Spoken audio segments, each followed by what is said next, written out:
We need to talk. We need to talk. We need to talk. We need to talk. We need to talk. Welcome back to We Talk, episode number 92. I'm MR.KOA alongside Tallboy. And we got Nadine. Hi. In the building.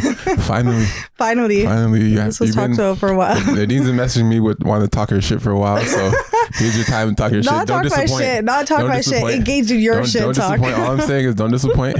You're not. What have I done? The limelight is on you. What not have in a I bad way. done? Not in a bad way. But how have you been? What are you up to? What do you do? People who don't know you. How have I been? I'm good. I've actually felt like I've thrived during this COVID time a little bit. It's been an interesting year for change, but I'm good. I think I'm doing good. What do? I do a little bit of everything. I work full time in the advertising industry. So I've been exposed to that for a long time, but I also have my own event and wedding company as well. So I do that on the side, and I worked in the music industry for a long time, particularly in Toronto. So I also write press releases and bios and all of that stuff. So a little bit of everything. So how has your, I guess, income been affected during COVID? Well, my full-time job is still, thankfully, nothing has changed except for I work from home now. So I've lost a little bit of that social engagement that I'm used to, but income wise, in terms of the side hustle, totally halted until next year. But to be honest, I'm kind of looking forward to next year, and I'm hoping that things change so we can actually continue with events. I didn't particularly want to do these like micro wedding, small scale things. I enjoy seeing the whole like production come to life. So I'm okay with being patient until next year. But so what has 2020 exposed to you about yourself? Oh my God, so much. So I really struggled at first with the like lack of social interaction, not being at work. The first 2 weeks were like really hard for me to get used to. And I was seeing somebody before COVID started. And so because of COVID, I was really only spending time with that person because I didn't want to be like mixing and mingling with a million people. By default. Yeah, by default. So I was spending time with that person. And so I started to realize how much I had become so dependent on that person for any interaction. So it started to like become aware that it was like, if that person wasn't there and I wasn't working, I was so disconnected from anyone and anything. And I had to start to get like, train my brain to be like, it's okay. I'm cool being home by myself. And but were you? I was. I started to get into like a different zone. Okay. And I flipped. Like I turned the energy into like creative energy.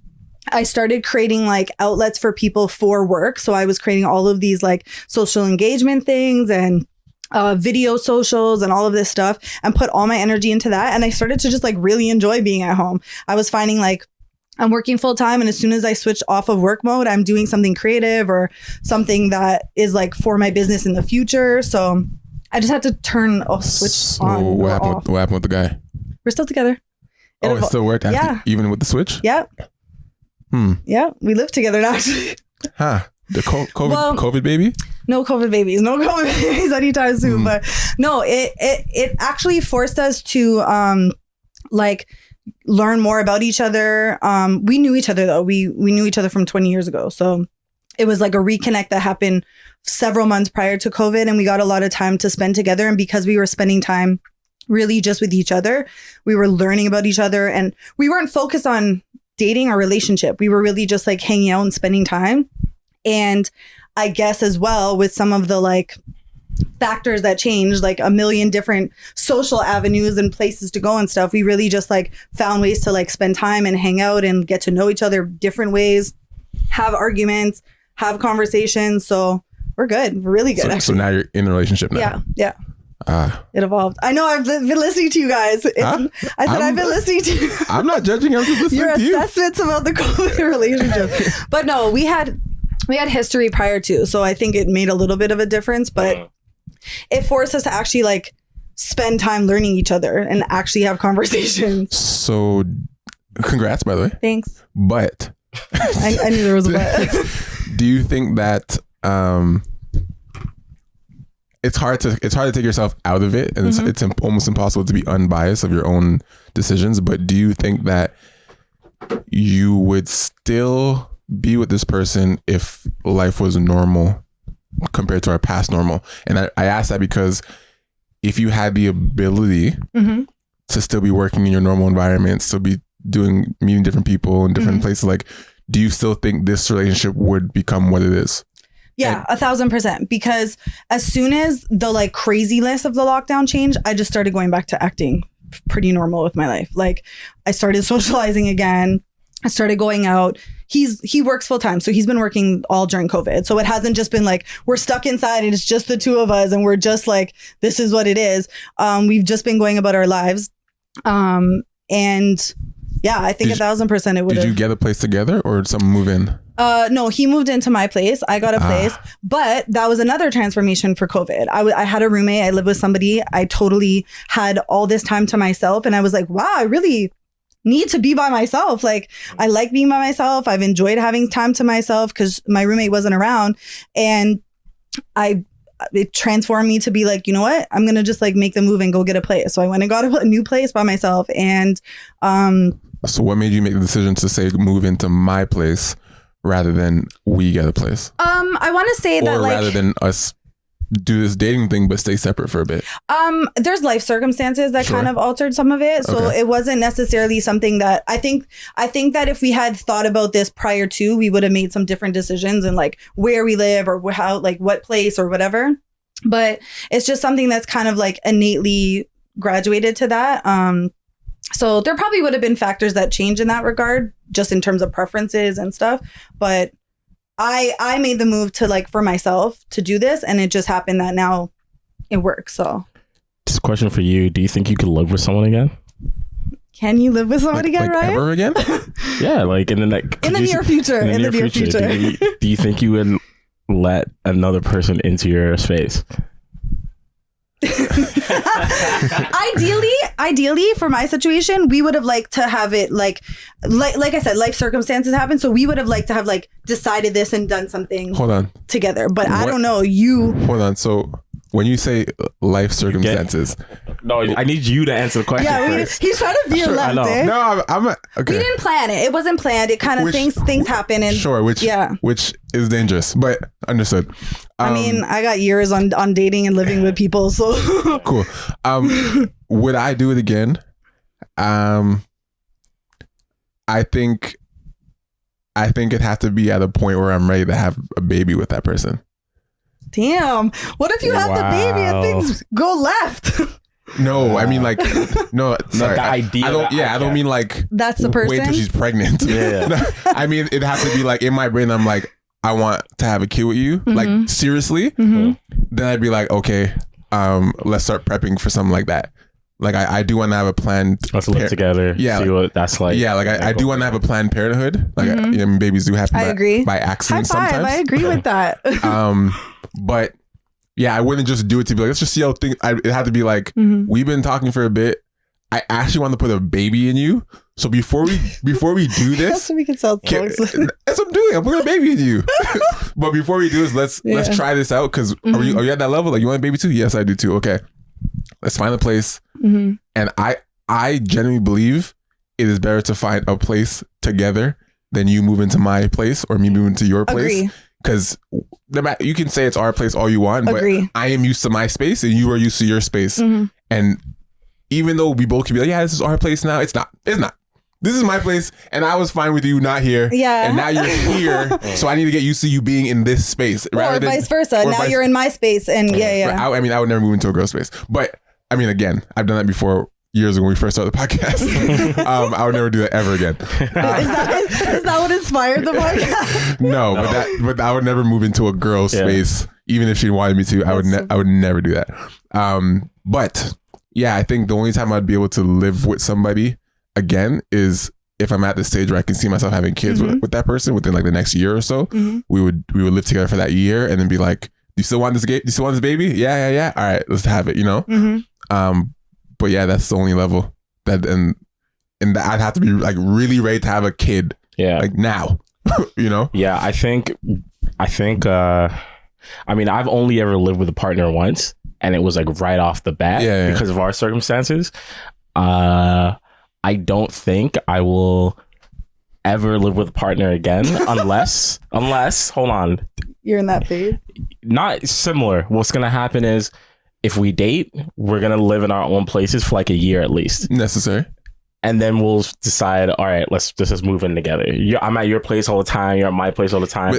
But the thing is, like, I mean, I'll ask you, like, see, for me, I'm saying I need an actual motivating factor to do that. My thing is, do you want a baby right now? Yes. Cool. This is the reason we're moving together. Yeah. Not just because I'm always here, you're always here, comfy. Like, no, it has to be like, so do you have a reason? I think it depends on who it is I end up meeting. Okay. You know, like, let's say I meet a woman who, like, I think everything's great. The baby doesn't have to be the determining factor for me. That's what I'm saying. What is it for you? What would it be for you? It could just be like, do you want to just be life partners at this point?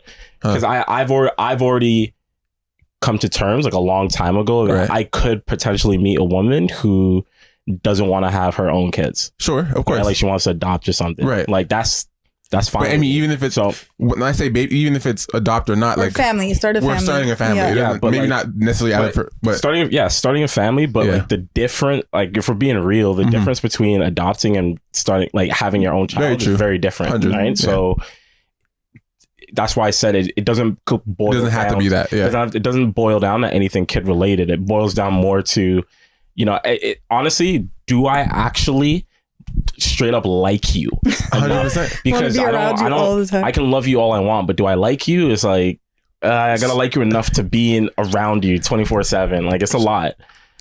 You saying I want to be your life partner or I want you to be my life partner, is that not possible living separately in your brain?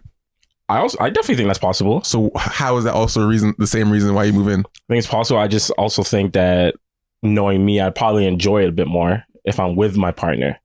You know, like I can see myself. I have a vision in my head of me and my partner living together in like a very nice looking, lavish. Like he's living not even lavish, but just I don't even know how I would describe it.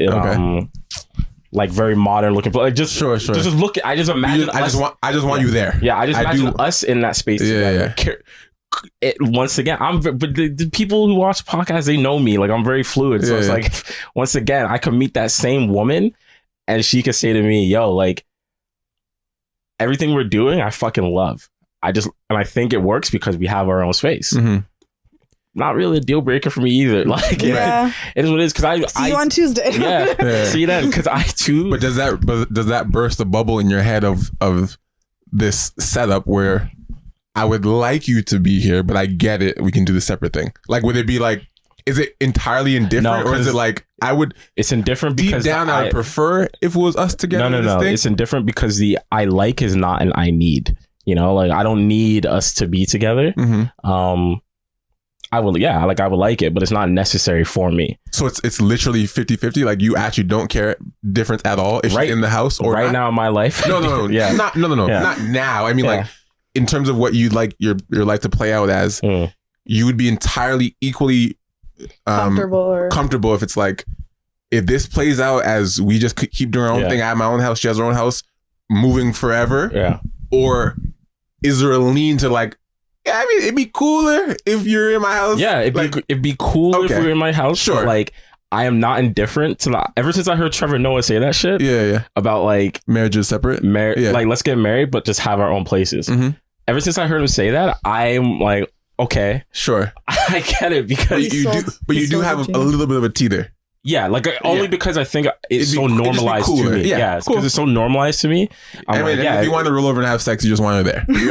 Exactly, right? I don't want to call you. Like, can you pull up? Take an Uber, I'll pay. But it's just you just slide into the side.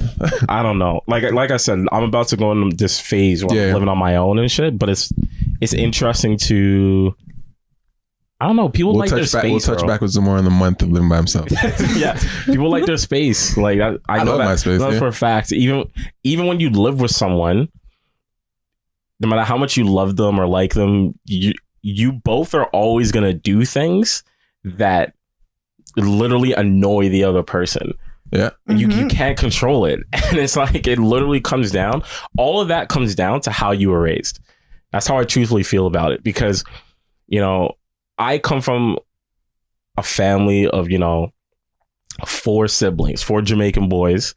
And every weekend, quite a household. Yeah, every weekend it was mom or dad cuts on the music, reggae music, and you go clean the house. So like it just became ingrained in me that these are things I naturally have to do.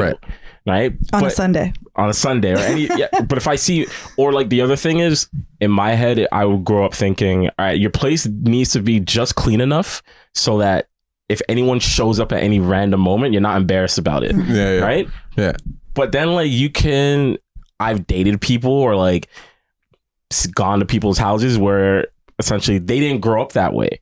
So it's like that isn't a high priority on their list. And that actually aggravates me when I walk in. Like I feel kind of weird, disrespected. And it's not. I know it's not on them, but at the same time, I'm like, yo, you gotta fix up.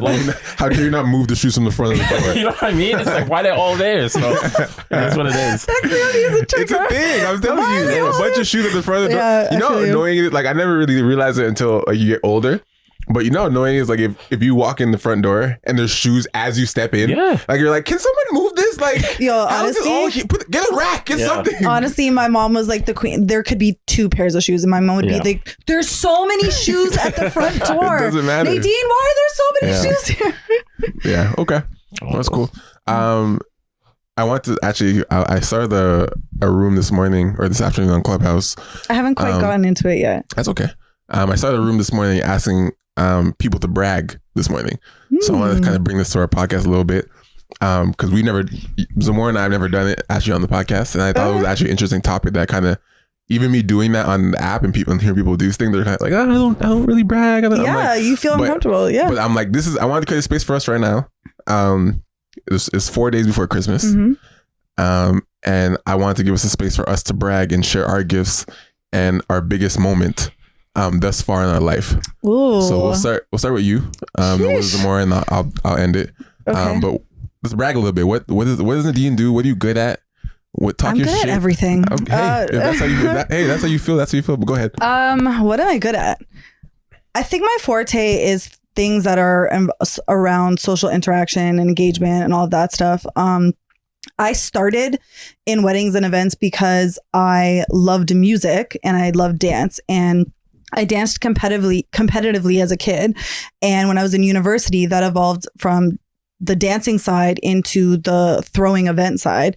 And for me, all of a sudden this like passion sparked, like I want to throw music events. I want to throw fashion events. I want to throw dance events. And I rode that wave for a long time, all through university. And from there, somebody was like, you should, I had connected with the music scene through that way as well. Like I had been working with people who had been throwing events in Toronto for a long time, established names, and had the opportunity to work with them. And somebody was like, you should actually just like do weddings because it seems like you do everything else. Like you should get certified and do weddings. I was like, done, sure.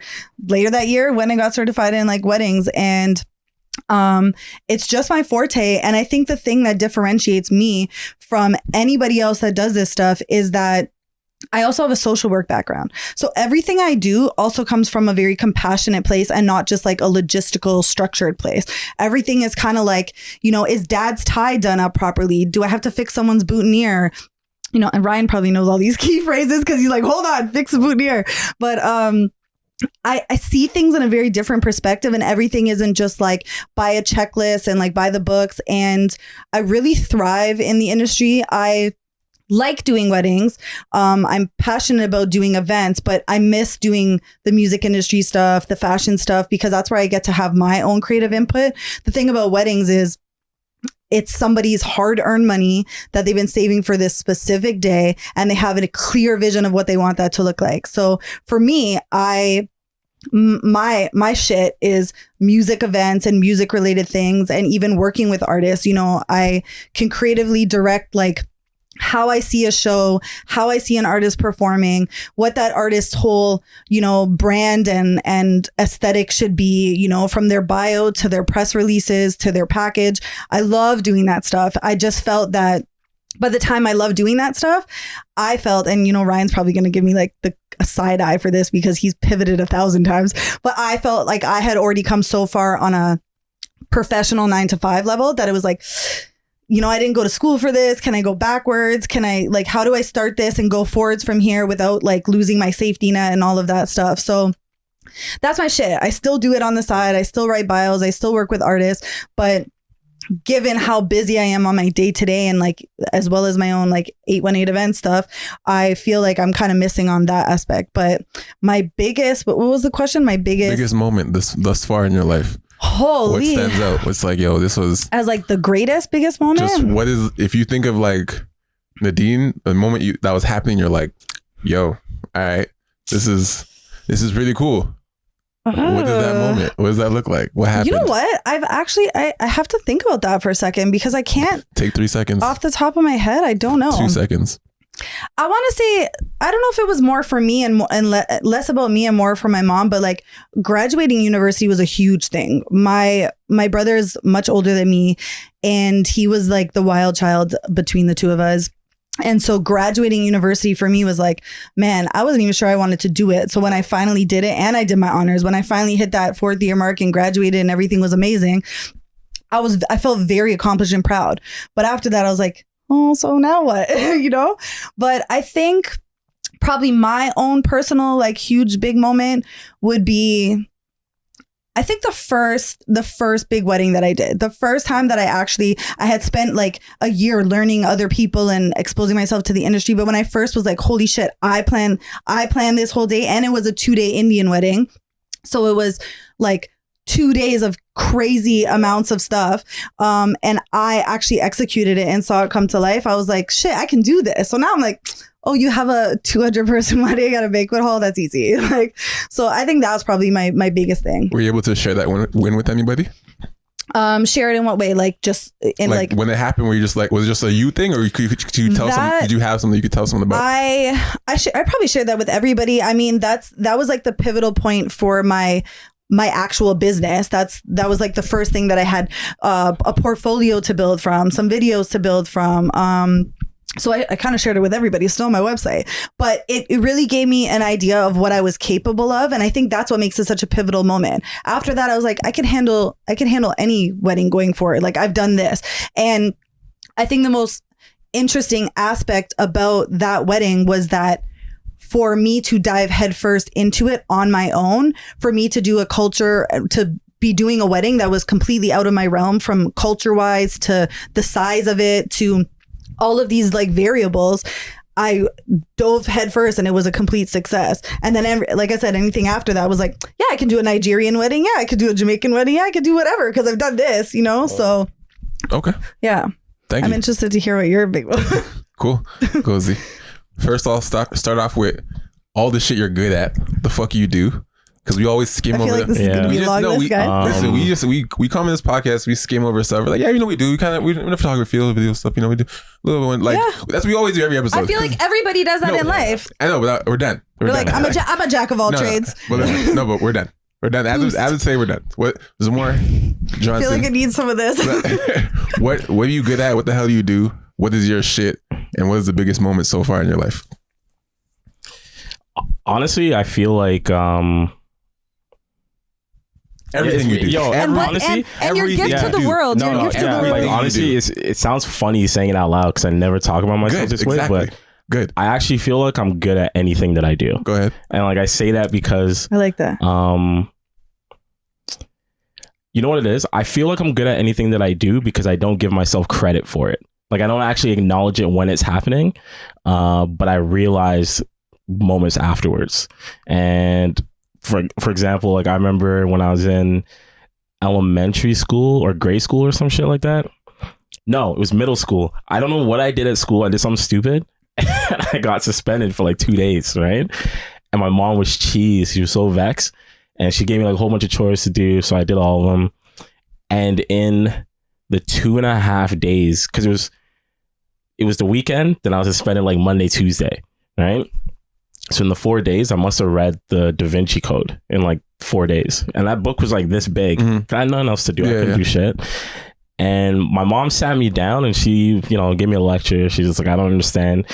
She's like, I don't understand why you do dumb shit sometimes. Because like, she's like, you're really smart. I was like, you're choosing not to. Yeah, it was like the first time she really told me this, but she's like, Zamora, you just read the Da Vinci Code in like 3 days. I don't understand. Like, I don't think you understand like really what's going on.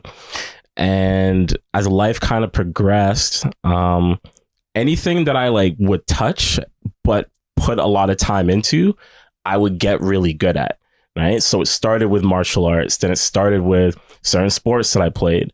Then I got into PR and I was like pretty good at that. And then it was marketing, and I was just always kind of bouncing around in different areas. And then I kind of found my thing with photography and videography. I was talking to my barber today, actually, because he asked me. Clean cut, by the way. I know, thank you. I know, I noticed he's not wearing a hat. Almost want to slap you. Do you know Jesse? Jesse who? Simmons. Maybe if I see his face. You might, but I think he knows like right. one of those. Anyway, he, he's like, how did you get into this? I tell him the whole story. Is that your barber? Yeah. Shout out to his barber. Yeah, he also teaches at the gym with me, right? And he's like, how'd you get into it? I told him the whole story. And then because he works at the gym with me, I had to shoot like a bunch of promo videos for our gym recently. I made a promo the other day and I finished the edit this morning.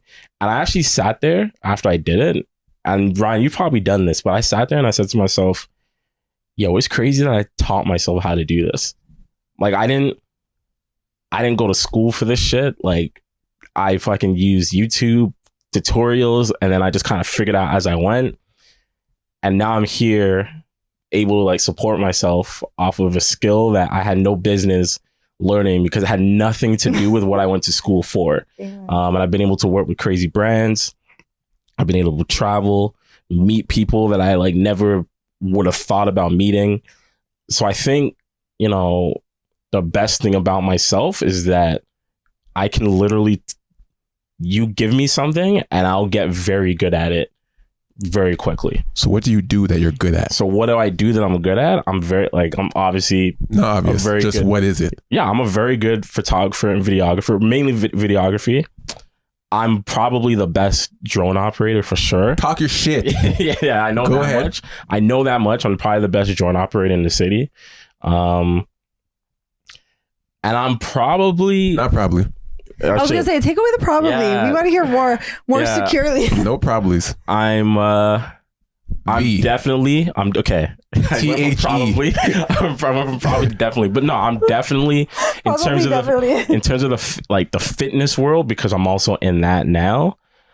I'm definitely the most well-rounded for this new era of media that we live in, because the digital virtual space. Exactly, because I've met a lot of people in the industry who are amazing at what they do in terms of the knowledge and teaching people and all this type of stuff, but they fucking suck when it comes to displaying it or doing anything in media, right? And I'm basically a cheat code because I have the ability to do both. You understand both worlds. And I understand both worlds. So I think it's only a matter of time before I decide to like put a lot of pressure on certain people in this industry, right? Because people have been telling me he's about to step on next. Is that what he's saying? I say this because, since COVID hit, I've just been watching and seeing a lot of people, go the IG live route or Zoom route and make these workouts and all this type of stuff. I didn't do that at all because I was like, I think it's tacky, to be honest with you. And I think the industry as a whole is not built. Most companies aren't built to do online stuff because they don't have the knowledge of it, like you and I just said. And as a result, like I helped build basically my gym's whole online platform, right? Which has subscribers in different countries. But we're a gym like a small boutique gym in Toronto, and I'm looking at people signing up and I'm seeing people from Johannesburg and shit like that. So it's like, I'm obviously doing something right here. Thankfully, I've got like a great team to work with, but I think at some point next year, when I decide to put it all together for my personal brand, I know that it's going to cause problems for a lot of people, right? But like you, I'm also a perfectionist. So I'm taking my time because I know that I can afford to, because whenever it comes out, it doesn't matter how much time you had ahead of me. That's how I feel. So that's the level. What's the biggest moment so far in someone's life? Either personal or professional, doesn't matter. I've got three. One, sure. I feel like you guys have more time to think about this. Yeah. Now all my mind's just brewing. I was thinking, if you haven't hop back in, you're good. Yeah, my first one was our live show for sure. From the first live show we ever did? All of them, but the first one first just one, doing it and actually seeing people. Yeah. Yep. All the live shows were sick, but the first one in particular because it's so I gotta write this down. Someone told me to write down anytime like a weird coincidence happens, and then you realize it happens a lot. Because I was having this exact same conversation earlier about our live show, and I said we had like around 100 people show up. Yeah, it was like 90 something. Yeah, first live show. And he was like, what? And I'm like, yeah, man, like we got to engage audience. And,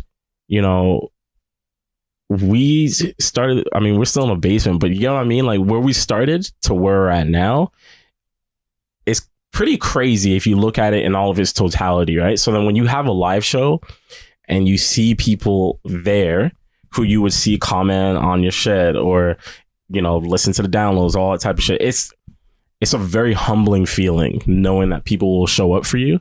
So having the first live show was probably one of my biggest accomplishments. Second would be getting to travel for work, like on a frequent basis. But probably the biggest one was the Royal Caribbean one. That one was sick. Cruise? The cruise, because I got to see like so many different countries and meet different people. Still contacts to this day. And third, this is also kind of professional, but it was when my old PR company paid me to do work for them. The full circle feeling? Yeah, it was a full circle feeling because they ended up paying me like 75% of what they would have paid me for my yearly salary. And I remember this was early on, and I was scared to tell them the figure. I was like, this is how much it's going to cost. And this is when it was early. So I know looking back, I could have charged way more. But you're still new, so you're like, I don't know. But even then, you were also making the like very like comparable to the. Because I was like, I used to work for these guys. Like, I don't want to say fuck you kind of thing or whatever. And I remember sending them the price. I was like, fuck it, like it is what it is. And it taught me a powerful lesson. I was just like, listen, your price is your price. That's what it is. Obviously, it'll adjust and change over the years. It'll get higher or get lower, whatever the fuck. But I was like, this is what I'm gonna charge, and this is what I'm gonna stick to, and I'm not gonna haggle with these people. If they like it, they like it. If they don't, they don't. And I sent it, and I did the thing, you close your laptop and go do something else, and then they're like, hey, that's good, send us a contract. And I was like, yo. And because of that gig, that's what propelled me to move downtown. And then once I moved downtown, I was able to do all these other things. So like those are the three biggest accomplishments in my life, for sure. Really dope. Yeah. You had something you missed? I'll let you go first. No, go ahead. No, toss it in. You know what? I didn't give myself enough credit in terms of the event planning stuff because, like I said, before I got into weddings and stuff like that, I was a competitive dancer. And when I went to university, I joined like just the like dance club or whatever. And we entered a competition that was in Windsor University. And it was, at the time, it was called Ouch, Ontario University Competition for Hip Hop. And we went the first year, and it was this tiny little university pub. There was like 5 teams from different universities, and I had choreographed the dance with these girls that like weren't really hip hop dancers, but we were like, let's just do it. Maestro Fresh West was one of the judges, and I just had happened to throw one of his songs into the mix, not knowing he was going to be a judge. We won it, and as a result, the following year, we were like, can we host it? Like, we want to host it. We want to throw it. And so I worked with a few of my friends from university and other dancers. And it went from like this tiny little pub thing to this like massive scale, like insured in the gym, all the entire bleachers. We had artists from all over Toronto come perform as like entertainment acts. Huge, like other universities started participating. We had amazing judges, and just became this whole thing. And I was like, holy shit, this went from like 0 to 100, and like we did it. And we won it again that year. So we got to host it the next year. And like, we kind of just saw it like snowball into something. And when I left university, there was a committee that had like continued it on. So I would say that was like one of my biggest accomplishments, because to just work with the resources we had and like what we knew about planning something of that scale at the time, it was amazing to see it come together.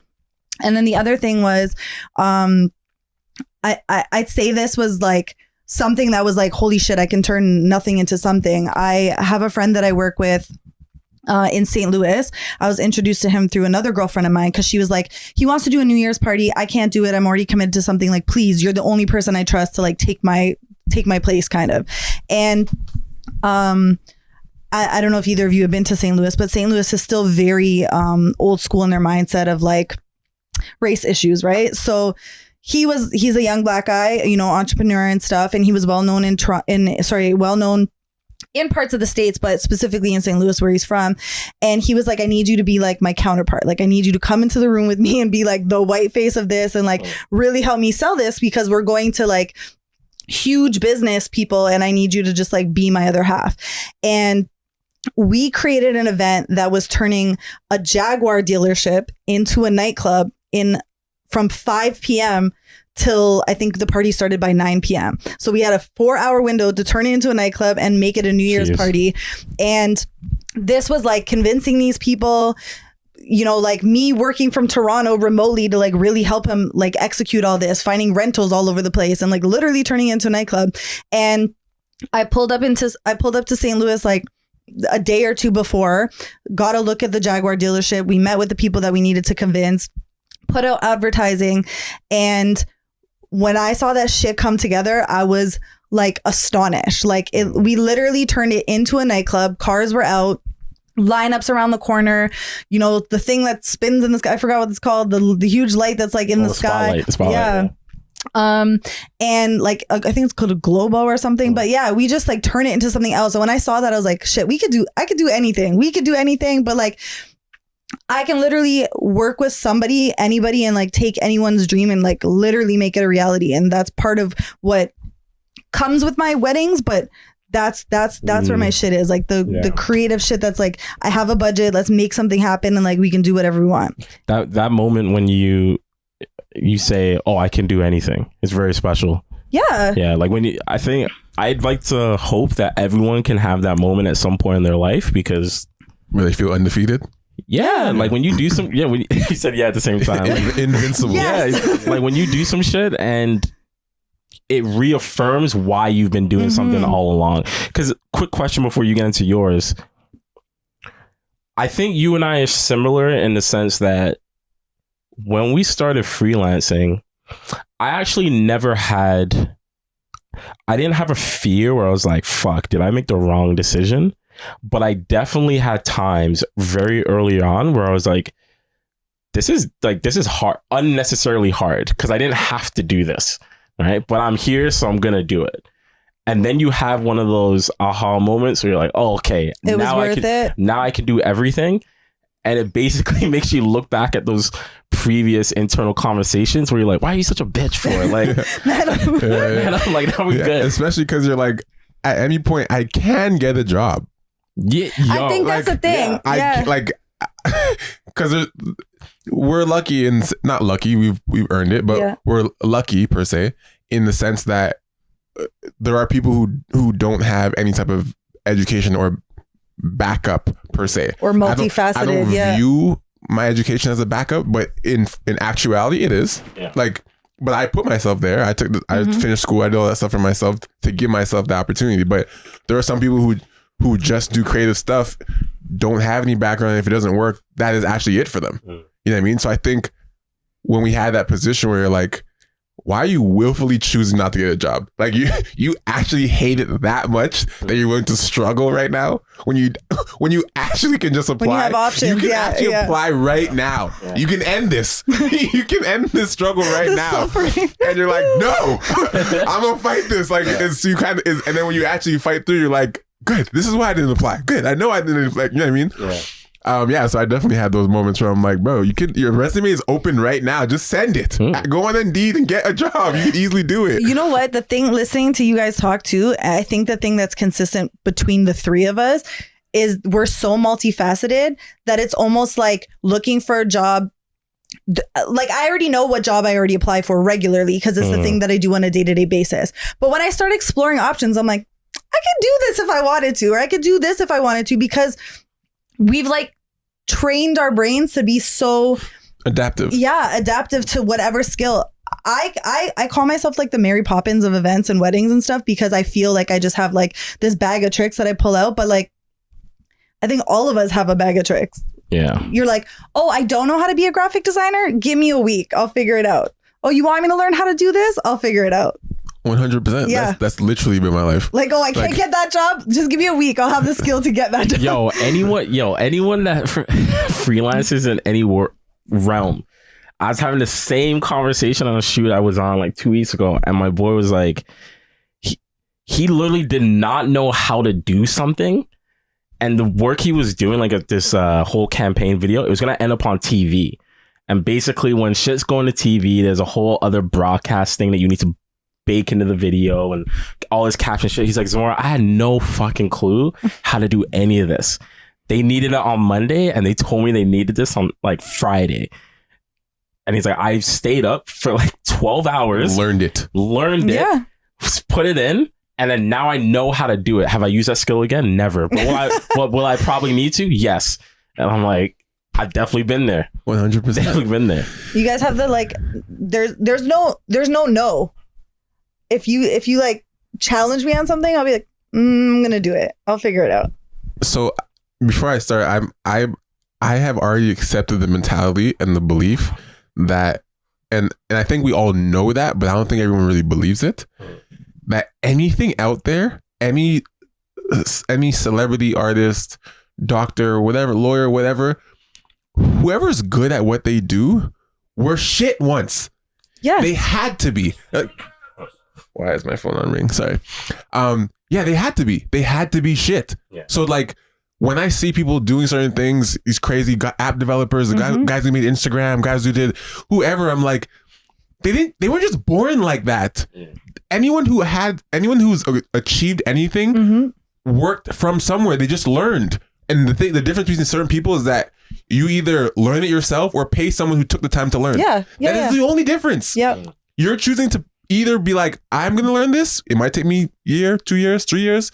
Or if I don't want to take that time, I'm going to have to now pay someone go a different route. Did take that time. Yeah. Those are the only two alternatives. And I'm not paying people. No, that's just you too. Yeah. That's just what it is. I just cannot get to the point where I'm like, I'm just gonna pay some guy. Like my thing to that, until I get to a point where it's actually benefiting me because the time I'm gaining, paying them actually is a better trade-off. But it's not yet. My thing to that is also your learning curve. Sometimes you're having someone try to teach you something and you're not receiving the information the way you would if you perhaps were just diving in headfirst the way that you feel comfortable doing. Absolutely. Then you've wasted time and money on something that you could have maybe learned on your own road. 100%. Yeah. We want to hear you so brag. For me, what are you good at? What is your gift to the world? Go. For me, guys, mine's deep, bro. Like mine is deep because I can truthfully say I don't take L's. Like since I was a kid.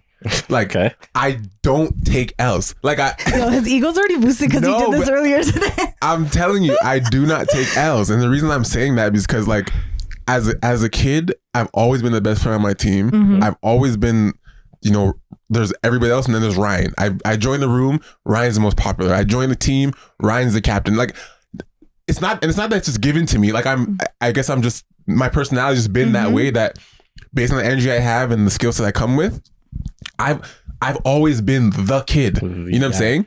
And when I acknowledge that, like, that's not a lot of kids' lives, I have to really like process that. I'm just like, there are kids that they just lose a lot and they get looked over. They never make the team. They never and that's their reality. Like fall into background. Yep. I've never taken an L. Like the first real L I can say is when I got cut on my university basketball team, because I've never been cut from a team in my life. I've never been told you can't do this. You know what I mean? You can get cut from university too? Yeah, in Canada. I mean, you can in the States as well, but it's a lot more difficult because they have you on financial scholarships. They can't just toss your money away. Got it. But there's no full scholarship in Canada, so they can just cut you from the team because it's just, anyways. It's new information. Sorry, I just had to. So that was I think that was my real first like humbling moment where it's like, even though you're good, you still got cut. And it's it didn't add up. It was like, how, like I'm better than these guys. Like, Brian's like, I'm going to start my own team. But honestly, like it was the first time life didn't add up. You know what I mean? I'm like, if I get cut because I'm not good, then yeah, I got it. but I'm getting cut because you just have the control over me. Like, just because you're the coach, it doesn't matter if I earn this or not. Like, you can just end this for me. Like, that was my first one. I'm like, fuck, like, life really doesn't give a fuck. Like, and it's out of your control. And it's out of my control. But I have never had to experience that until that moment. And I think that moment, honestly, since then has put a chip on my shoulder, which was like, I will never, ever give anyone control over me ever again in any situation. And I think because of that, you know, the KOA brand started and I started clothing and doing all these different things. Like, as of right now, at age 30, I have my Bachelor of Commerce degree in management, which I finished, which I almost didn't finish because didn't want to say no other way. I was frustrated after that, but I was like, nah, fuck it. You finishing. So I got my degree. I have a Bachelor of Commerce in Management. I worked in accounting and billing. I've done jobs on Bay Street. I've done the suit and tie thing. I've worked for multi-million-dollar companies. I've left those companies. I started my own company, which is King of Arts, KOA. KOA started as a clothing brand and just as an artistic release based on the situation I was in. When I started, like, even the tattoo like I have, it's 3 blocks, right? 3 blocks, and I designed it that way because it was just a foundation. I had no idea what it was going to be. I just knew it would be something bigger than what it was. That's all I knew. I wasn't in photography. I wasn't in any of this shit back in 2013 when I started it. I remember. I did clothes. I didn't know shit about shit. But I'm like, this is going to become something. I don't know what. Something. It's going to be big.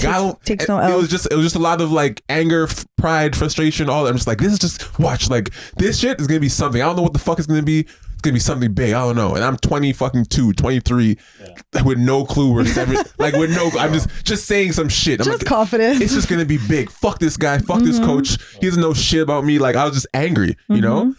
And that literally has propelled me for the last 7 years. I have not taken a single break on building my brand into a conglomerate. I can actually say right now, KOA is a fucking conglomerate. A little fire. And like, right now I do photography. Obviously I do videography.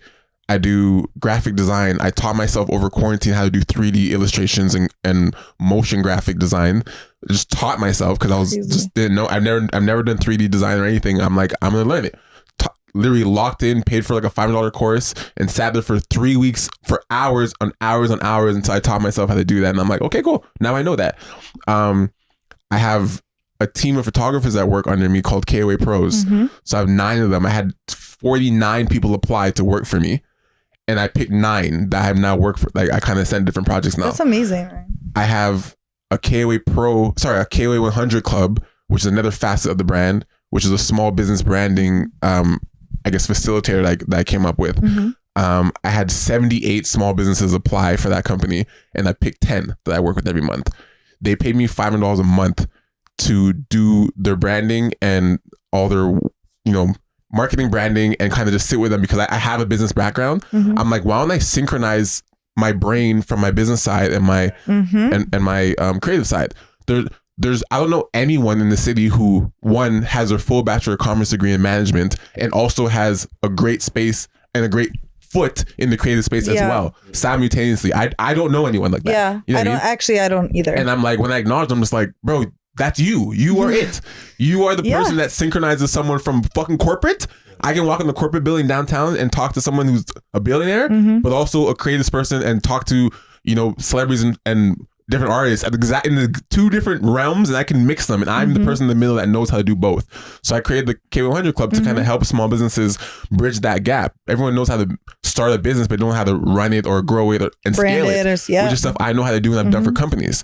So there's that. Then I have Shop KOA. How many photographers do you know that also have a clothing brand separate than their actual name? Like, it's not KOA it's not me. Like, I'm Mr. KOA, that's who I am, but Shop KOA, people are wear my hats, my sweaters, my like that.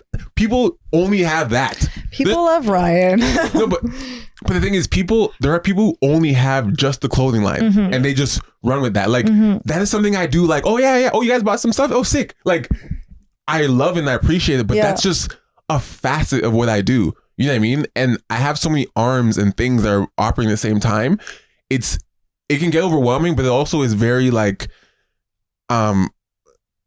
Zamora was saying, like, confirming. It's like, bro, like, you have actually turned fucking 3 letters that no one knew what the fuck meant into like, now when you hear KOA in this city, people are like, oh yeah, I know that guy is. Like, I know, I've heard, like, I didn't go around saying, hey, this is who I am. Like, it kind of spread based on just my work ethic and what I've done.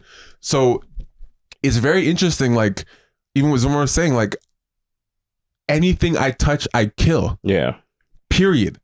If you do, like, do not give me space and do not put me in rooms if you're intimidated of me and if you're not at a level that you want to be at yet. Yo, I'll say that energy from you is what actually like inspires me. Yeah. I'm serious though.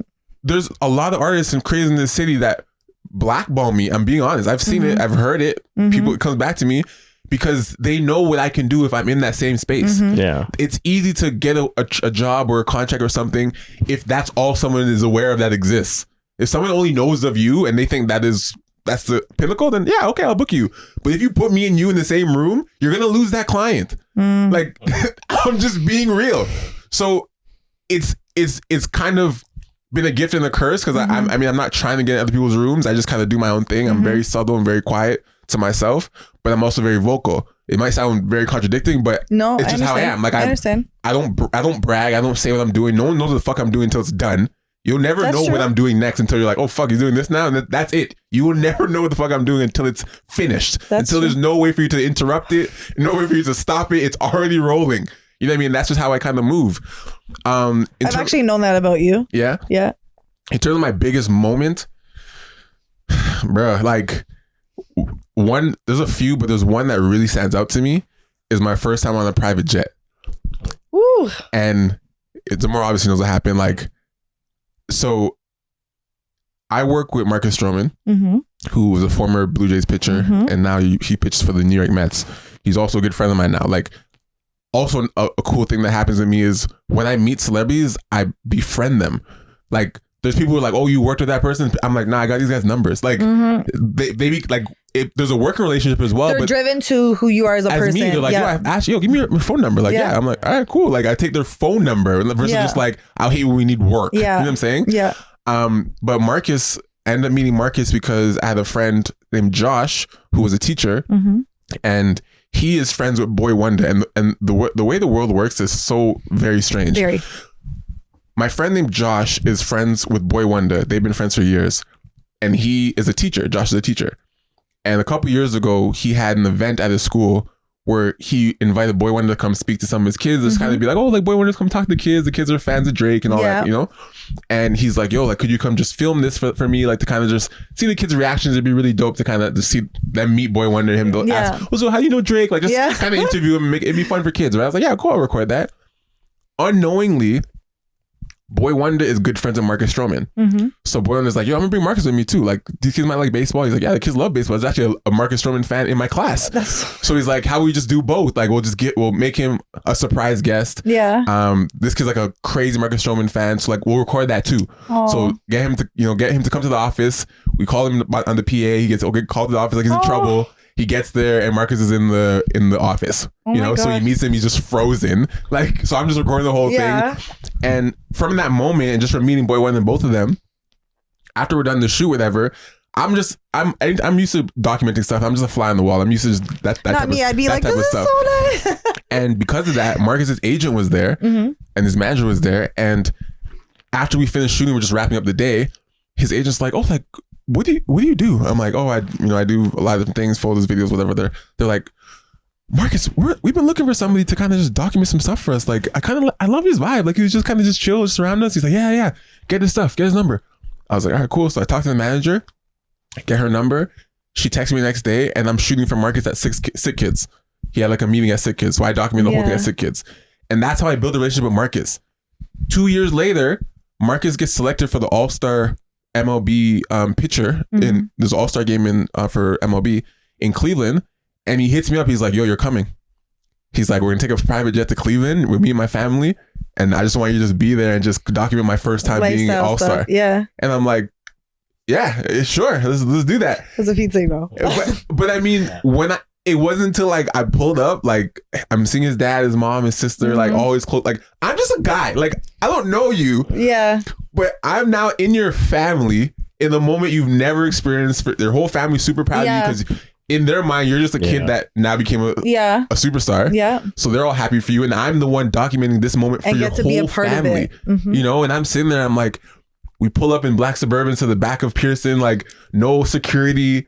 And I'm like, what life is this? Like, it's different. Like, I'm like, we get the private justice parked. I walked up, I'm like, there's literally like 7 seats, Ryan 8 just has seats. his backpack.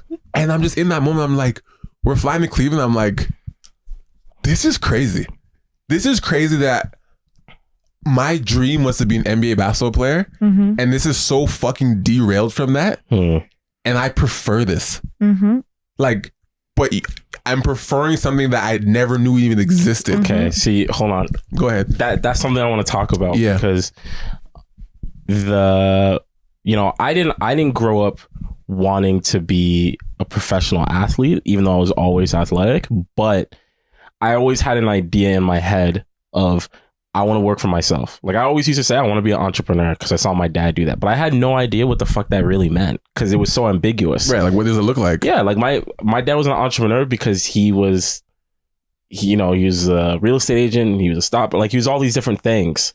But so I saw that and I was like, in my head, I guess what I was really saying was I want to be good at a lot of different things whenever I would say entrepreneur. But then when I got into the world that you and I are in, it actually is very far removed from what I ever could have imagined. Like I never thought, I know for a fact when I ran into you in high school, because we know each other since elementary school, but when I ran into you in high school, I don't know if you remember when I was with Tyrell. Yeah. Okay. So when I ran into you at Square One bus terminal, there's no way that like I was looking at you and you were looking at me thinking, oh, you're going to be like a sick video dude. Years from now. Impossible. There's no way. There's no way that it probably would have been athletic related, but there's no way you would have thought it'd been something like that. So I think if anything, that's like the second feeling next to the confirmation one, where you sit there and you realize, yo, what I'm actually good at has nothing to do with 1,000%. my past whatsoever. I mean, everything kind of like leads into it some way, like your background somehow. Yeah, they all intersect in some way. But sometimes I look at this shit, I'm like, I had no what business do I have being here?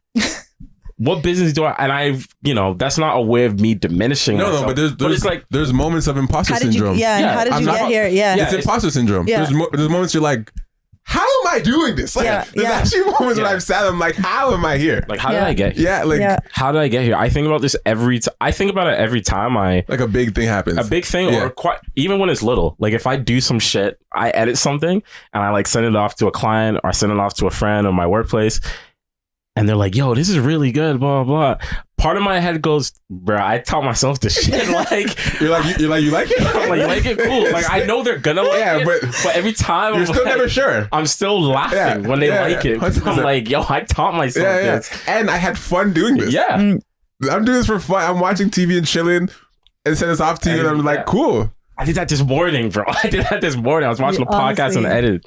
And they're like, yo, I love this video, Z. I'm like, hey, man. So, yeah. Okay. So how did that feel, guys? Awkward at first. No, it's good. I'm big on like giving yourself a boost every now and then and just like reaffirming yourself of what you're doing actually feels good and makes you feel good. I liked it. I mean, I usually like, I confirm things with myself, but I never really put it out there socially. And quite honestly, I don't have a good reason as to why, because it's not like anything that I just said, I feel like I couldn't back up publicly, so maybe that'll change. Like maybe I'll start. I feel like the most challenging part of it for me is actually like reflecting and thinking about, because I think of things and I'm like stuck in a 5 to 10 year window of things that I've achieved and things I'm proud of. But there's things far beyond that I can think of, like speech contests where nobody ever expected me to put out this like rebellious speech in, front of a legion of people when I'm in like grade 5. Yeah. And I think about that. I'm like, well, shit, that was pretty, like, that was an important moment. But you kind of get stuck in a window. So you have to actually go inward and think about moments far beyond where like you currently are and how you got to here. So That's probably the most challenging part for me. I don't mind. I think I'm learning to try and process the moments as they come, so they don't get overlooked or brushed under the rug. I feel like because my life has been up until now so fast paced and like just moments come and go, and I have on to the next one, projects to come and go, I have to finish and deadlines and this. I like see that. I never actually sit in any moments like reveling. Like I'm, you know, I was chilling with like Kevin Hart just posted my photo a couple weeks ago, right?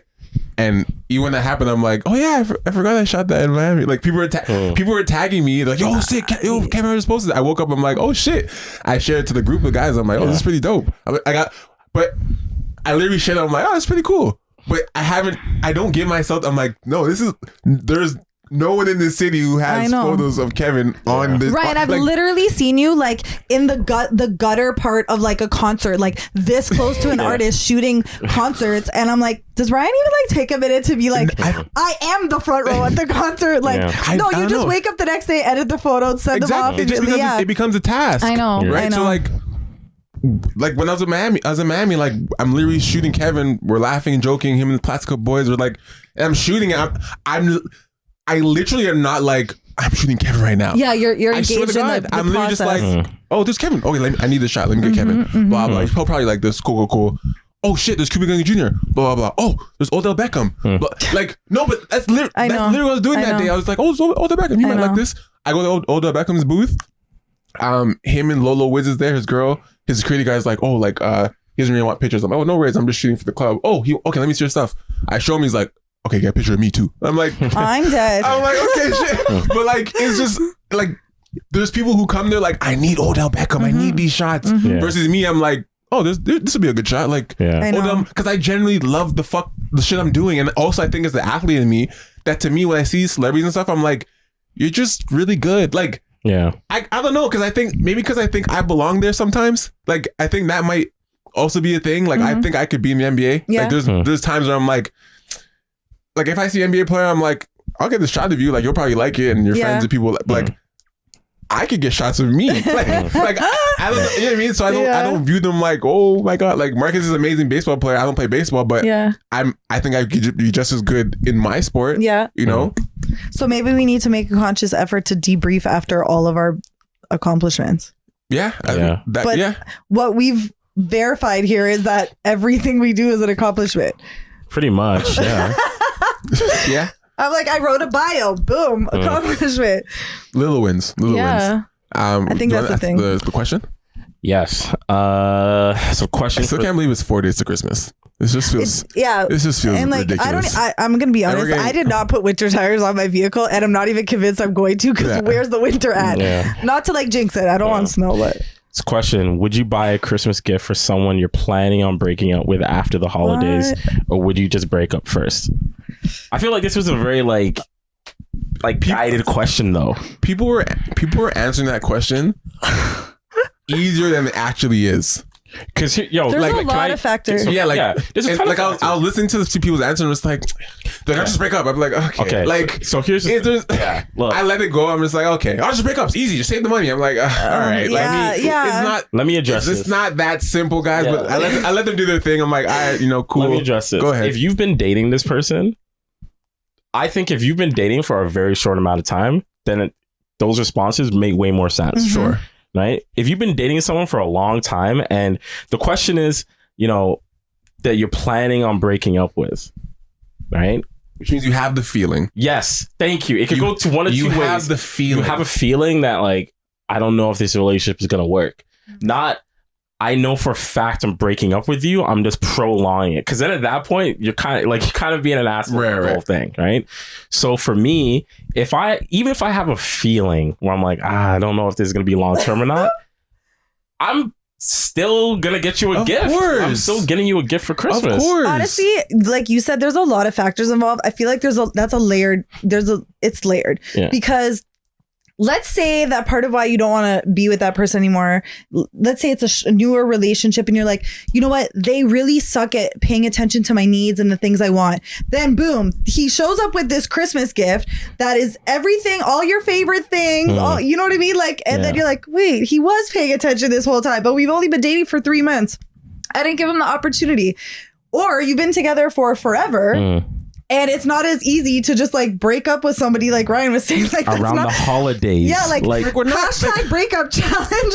Like I'm reading, like I get it. I'm reading people's responses. I get it. Like read a couple of them more, but like I get it. But I'm like, listen, guys, like. Also, you have to explain to like, what about if you've been with this person and you have to go to holiday events and then you got to do the whole explanation of like where your partner. I mean, it's not that there's that, but not even that. I just mean like we're not like.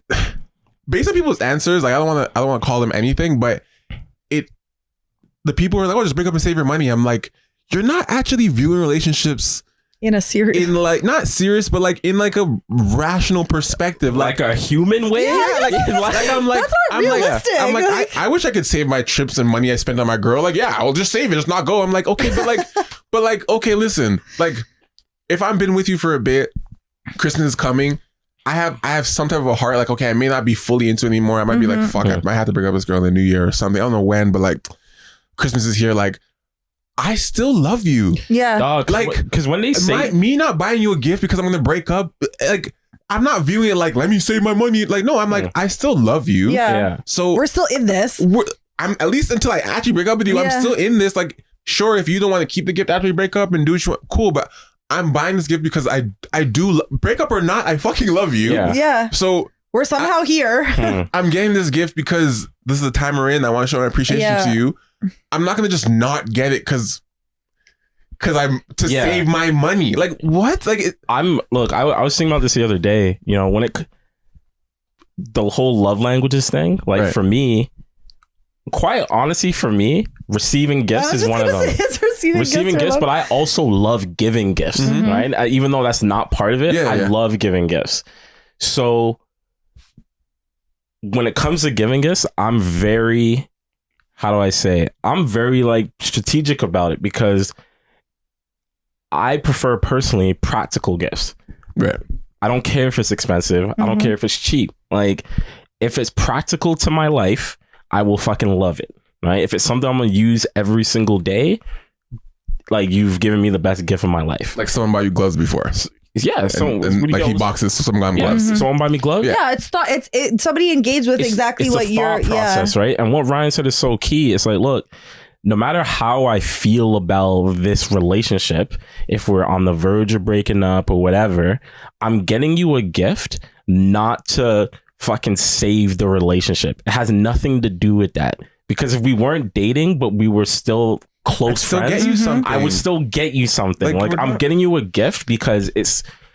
If I can, a parting gift. Yeah, but that's how they're viewing it. Like, we're just gonna buy a gift and break up. It's like no, it's not a parting gift. And maybe it could be because of the question itself, but it's like I interpret it as, oh, you feel like this relationship might not work. Not I know it's not gonna work, but I'm just too pussy to break up with you before the holidays. It's like, no, if it's at that point, you'd break up beforehand. But for me, it's a no-brainer. Like I would still get you a gift. And these are real moments that people get into. You're like, you're about to break up on this holiday. Yeah. Or you're about to break up. I've been about to break up on someone's birthday. I had to break up with someone like a week after their birthday. Yeah. I got laid off before the day of Valentine's Day. Laid off? Laid off. Oh. Yeah, but that has nothing to do with love. My manager kept being like, do you have plans tonight? And I'm like, why does she keep asking me about Valentine's Day? I mean, that doesn't do with love. My heart was still broken. Yeah. No, I get it. I had to do a breakup. Like I felt like doing a breakup before their birthday. How long are you talking? Like 2 days before, like a month? You're like leading up to it. I'm like, you know what? I'll wait this out. Sorry, what? How long did I? Like, what was the timeline of like before the birthday and knowing? I think I knew their birthday was coming up. Like my feeling and their birthday was probably like maybe 2-3 weeks coming up. Okay. And I'm like, and they're excited about the birthday, like monumental. I'm like. That was a moment where I'm like, I can't do this before the birthday. Like, And I think that was a discretion moment Mm-hmm. where it was like, I think I knew it was going down. I did know it was going down. Yeah. I was more than likely knew like you're gonna break up. Like you are. Mm-hmm. I don't know when you're gonna actually say the words, but you are. But at the same time, I'm like, I just can't. Like Do it, can't be before the birthday. So I waited like a week after the birthday. Mm-hmm. I got her a gift and stuff, and it sucked because she's like, the fuck, my birthday was last week. Like, I get that as well. Mm-hmm. So I'm breaking up with you a week after your birthday. Obviously, I kind of felt it before your birthday, most likely. Yeah. But at the same time, like, I just couldn't. Like, I'm like, just as a person, I'm like, I can't break up with you before your birthday because either way, you'll remember I broke up with you after your birthday anyways. I get that too. Like, it doesn't make it so much better. Milestones are such a tricky thing. It is tricky, but I'm like, I guess I was ready to bank on making sure their birthday was good, then spoiling it. And you know what? Like, people, look, I know for a fact there'll I be feel people like it's a double-edged sword. No, it is. No, hold on. It's not. You know, and I'll tell you why it's not a double-edged sword. Because people will make the argument that like you're damned if you do, you're damned if you don't. No, like you said it best. Milestones mean a lot.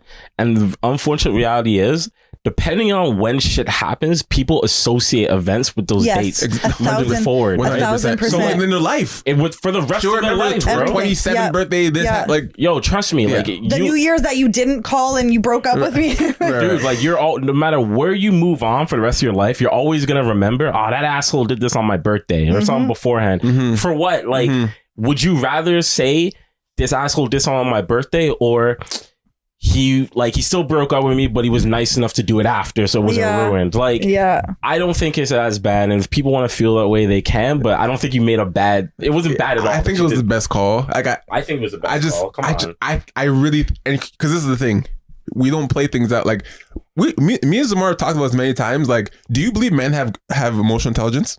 Yeah, 1,000%. High. I think it depends on the man.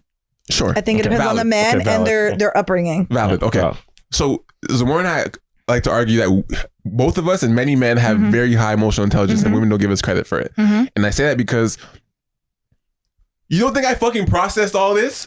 like you don't think I'm like sat into like contemplated? Like, you don't think I'm not when I'm just breaking up with girls without literally playing out like, okay, if I do it now, this is probably what happened. This is probably how she'll feel for the next few years and probably remember this day and so on and so forth. And then we're like, okay, what's the other option? Then we're not fucking stupid. Like and based on this exact scenario, like I'm like, okay, cool. If I break up with her before her birthday, we go through this thing where you're not talking after the breakup, which is just normal. You break up, all right, it's heartbreak, no talking. The birthday comes and now, do I send you a message? Well, yeah. But do you want to receive that message? Yeah. Exactly. No. Like, oh, happy birthday. And then if I send it a week later, like, now I'm another piece of shit. So it's like, oh, the birthday comes, I'm not gonna not message you because you broke up. So I'm still gonna be like, hey, like, happy birthday. You're not gonna be receptive to that. You're like, yeah, thanks. Like, thanks, you already fucked it up, but yeah, hi, thanks. You know what I'm saying? So like, I'm like, I can't, like, I'm not gonna not message on her birthday. So I'm like, like, this doesn't make it any better by like, okay, let me do it before, make sure I still give her that best message. Like, so I'm like, you know what?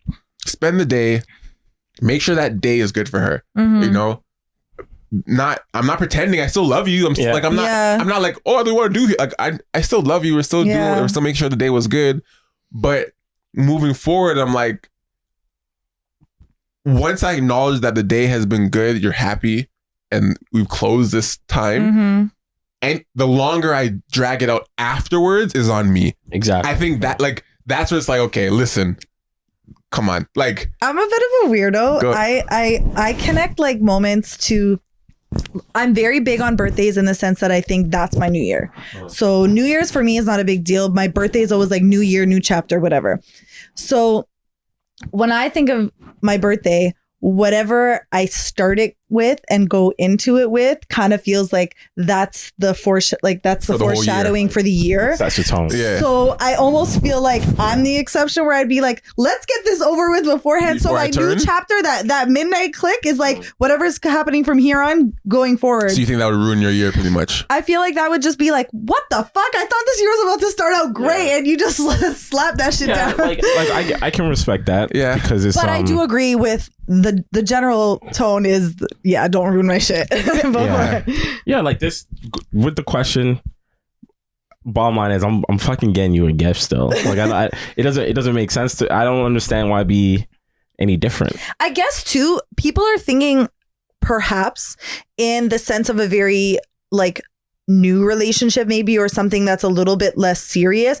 But then that begs the whole question of like, should you be getting them a gift? Like, what's your gift status at that point? Like, what's your commitment level? Or even if it was like a toxic relationship, right? I think if the relationship you have with this person is really bad, you're probably both not getting gifts. there could be a component, where they're probably both not thinking about getting gifts because it's at a point where it's just so bad. But even then, I have a hard time because I'm one of those people that like to give gifts, right? I can tell you now, I would be cheese if, I think we both know the relationship's kind of shaky. I would be cheese if I get you a gift and you don't get me a gift. And once again, that's fair. That goes back to my love languages. Yeah, of course. And secondly, that could be considered petty. Like, I get it. Yeah. But I don't know. I just think it's a common courtesy. Like I get this from my mom, I think, because my mom's, like my grandfather on my mom's side, I like didn't know him too well growing up because he was like way older, passed when I was young. But mom talks about how like he always, like, everyone's birthdays was like a big fucking deal to him. It was more of a big deal to him than it was to everyone else, which is like a stark contrast to my dad's family, where he came from a family of a lot of kids and a birthday was just like another day. Yeah. Right? It was no big deal. So my mom treats birthdays like a big deal. Okay. And that kind of rubbed off on me, but with not just birthdays. Like, if you're a loved one of mine, then birthday, like Christmas. Those are really the 2 times of the year I'm getting you something. Right. So it's like, I just feel like it's common decency. Like, we both know it's Christmas. We both know it's here. Let's not pretend. It's not pretend. Like, if I can actually get you something and it's not gonna put me out, why am I being like stubborn about it? And I think we're not even taking into account that like some of the people are saying, "Oh, to save your money, blah blah." It's like that's such an asshole. No, but they're saying that. Yeah, I'll read about it. No, but they're saying that. I'm curious. Like, I need to hear it. But like the people that are saying that, I'm like, are you guys not taking into account like it's your partner? Yeah. Like, yeah. Like, are we really talking about saving our money in your relationship? This isn't our coworker that like spilled our coffee by accident the other day. Like, just break up and save your money. I'm like, yeah. Do you know, like, if I viewed everything in relationships as saving my money, I wouldn't do shit. There's a bigger problem.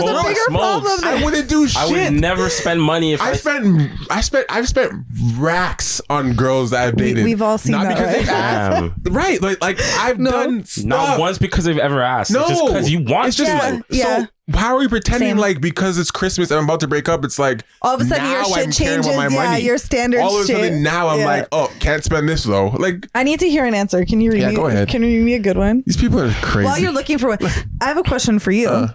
Based on this, we're saying all of this almost borderline assuming that in these scenarios the other person doesn't even expect that this breakup is coming. In most cases they don't. So that's what I was going to say to you. I've never experienced that. Like, there's never been like a, whoa, didn't expect that. Or on my end, like, the person didn't feel this coming because we weren't already having problems. It's always been equally rocky? Yeah, for the most part. Literally, you have broken up with somebody that they like were blindsided? I'm very curious. Many times. What? What about you? Only once. So interesting. I just had to ask this as an aside. It is kind of... it sucks. But it's actually really shitty, it's bro. Weird. Yeah, I can imagine. Because it's really like them being like, what? And you're like, yeah, no. So listen, it's like, it's very strange because it's like, you almost have this moment of like looking at them and you're like, and they're like, what went? Like they're really they're really circling. The wheels are turning. What did I do? It's actually the very definition of confused. Yes. It's very different to... Because it feels like they're in a different life. It's not the same. Their brain. It's not the same as, when you're trying to learn something in math and you don't understand it and you're confused. It's not the same confused. Yeah, no. It's literally like... Wheels are turning. What are you saying right now? Like, I understand Where was I? Yeah. Like, I understand what you're saying, but... it doesn't make sense. Yeah, it's not translating. Yeah, like I know you're speaking English, but say that again. Because it's almost like they're processing like, were we in 2 different relationships? Yeah, essentially. Because in their mind they're like, I thought you were good. Honestly, I can't say that I've ever been in that scenario.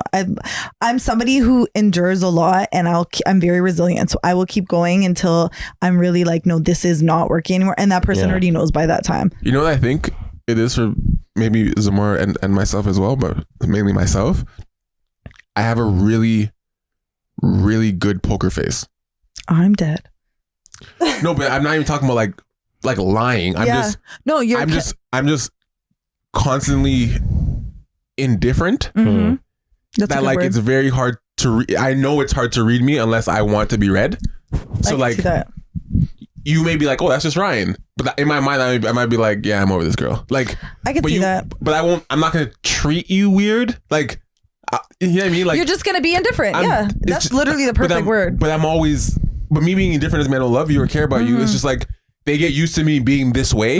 So even if my mind's somewhere else, like I'm not someone who's like, when girls are in a mood, you're like, what's wrong? Like, what is going on? Like they're sulking, they're just quiet, they're not texting, like they're so obvious. Like it's like, and they're like, I'm fine. I'm like, come on. You know what it is? I fucking hate how obvious it is. It's so obvious. It's so obvious. Come on. Just say it. Stop it. Just talk. I'm not really like that. No, I think it's very rare. No, you're all like that. No, Stop I'm not. it. I swear, it's very rare because I'm very my what you see is what you get, and I wear my heart on my sleeve. If I'm in a mood, Nadine, I walk around. But that's what I'm telling you. What I'm saying. I tell you. Listen. That's what I'm saying. Listen, there is a guy who's dated you and was like, Nadine, what's wrong? You're like, I'm good. No, I swear. No, you word on your face. I'm like, this is what's going on. I over communicate. Literally, I will tell you right away. I literally do not believe you. Everybody watching, and hold on. You're a very nice woman. The only reason I literally do not believe you is because women have taught me that is not true. I am an over expressor of emotions in every relationship type in my life. Yes. Work, personal, friendships, intimate relationships. I am the person that everyone actually... It's funny because I'm going through this right now in a non-intimate relationship. I'm the person that over-verbalizes. I'm telling you, over-verbalizes how I'm feeling. I think that there's maybe 2 or 3 occasions where I just like disperse. I'm gone and I'm like, I'm in my feelings. But no one's ever really ever... 2 or 3? I swear, no one's ever been able to... Add a 0 to no one's ever been able to say to me, Nadine, what's wrong? And me not actually be like, well, let me tell you what's wrong. Okay. And if you don't ask me, I'm actually telling you before you even ask me. You're one off, no problem. Listen, people watching and listening will actually verify this for me. I literally don't believe you, bro. Like, hey, man. Girls, what have you done to these men? Oh, sorry, you're about to read, right? Wait, you were going to say something. Sorry, I cut you off. What was I going to say? You were talking about your indifferent, so nothing changes necessarily about your demeanor with them. But in your head, you're already turned off. Yeah, I might be turned off in my head, but like, I'm not gonna act weird around you. But the reason why I know I've done that, and I think at large a lot of men do it, it's because men, despite what people will say, we don't like conflict. 100%. The only conflicts in my life that I do not enjoy ever is when it comes from women. 100%. And that's listen, we don't start fights. And that specifically stems from my mother. Like anytime I got into some sort of fucking scuffle with my mom, I was like, I hate this. I hate doing You know why? Because I remember when I was younger, and you might have experienced this too. I remember my mom used to say some wild shit to me, like, don't raise your voice, right? And I'm like, my voice is deeper than yours. Yeah. I'm not yelling. I'm not yelling. No, and then that's how I'd react. I'm like, but I'm not yelling. Yeah, now you're yelling. Now you're yelling. And then she's got me. Right? Yeah. So she taught me from a young age that like anytime you try to like get into some sort of skirmish with your mom, you lose. You're gonna lose. Yeah. Right. So and that's just women in general. So now it's built into my head that like when I'm with my partner, I don't want to fight. I don't want to fight you. And now my calm voice annoys you. Thank you. It's like I hate that when you were talking, you're just so calm. Your calm voice also looks like a disconnected voice. No, it's not disconnected. No, you know what the worst is? Nadine, I know you've been here. You know what the worst is? Don't fight. You know what the worst is? You ever made the mistake of like doing the chuckle? What's so funny? What are you laughing at? I'm not laughing. I'm not laughing. It's like someone. I can't say that I've done the like. What's so funny? Someone says something to you that you know is off base. Yeah, like wild, and your immediate reaction is like, oh my god. And you're like, oh, so you're saying like, I'm not actually laughing. I'm not laughing at It's you. so hard to explain that moment because you're like, no, because you're actually processing. No, but what actually comes out is like, oh my, like oh, so it's not. I'm not. It's not funny to me. This is humor. I'm getting frustrated that my release is laughter. Yeah, that laughter. I really don't want to do this anymore. My release ends up being tears, and then I look like I'm trying to make you feel guilty, but really, my reaction could be tears or like, I'm gonna punch a hole in the wall. So the tears direction is the way to go. I'm telling you, with all guys, we do not. They're definitely very toxic men. I get this. Yes. Men that love to gaslight women. Yes, I'm not gonna ignore that. Mm-hmm. But I'm just saying, a lot of us do not like these little skirmishes we get into with our women, our ladies, because we know no matter what happens, you always lose. Like, sure, you might win the argument, but you lost still. Right. You lost. She's still not happy. Now she's pissed. Now she's pissed. And like, now I'm supposed to just chill in this crib with my girlfriend pissed, walking around all the time. Quiet. With a stank face on. I don't know what to say because I'm not that girl. It's because women know. Okay, so can we go out now? Because women know, bro. Like, women know that at a certain, depending on like the relationship, at a certain point, they have the guy under their thumb in like a lot of instances. They know it and we know they know it. Mm-hmm. So it presents this weird dynamic at times where you're like, fuck, she knows that she was wrong in this situation, but why do I feel bad? Why do I feel bad that I just talk to her like that? You know, this can go down a tunnel of stuff. I know, we can just go down a rabbit hole. I don't even want to go that deep, but like one thing that I know, I can probably say if there's one thing that gets me the most mad, like I'm not a mad guy. This is literally my personality all the time, very mellow. But one time I can actually be like, acknowledge like, Ryan, you're mad. Is when, let me sit up for a second. His composure when changed. I'm talking to you, we're having an argument or a disagreement, whatever. I am super, like, you know me, and Zora knows, I'm super observant to word choices, nuance, and very deliberately listening to the things you actually say. Not assuming, not what you think you said.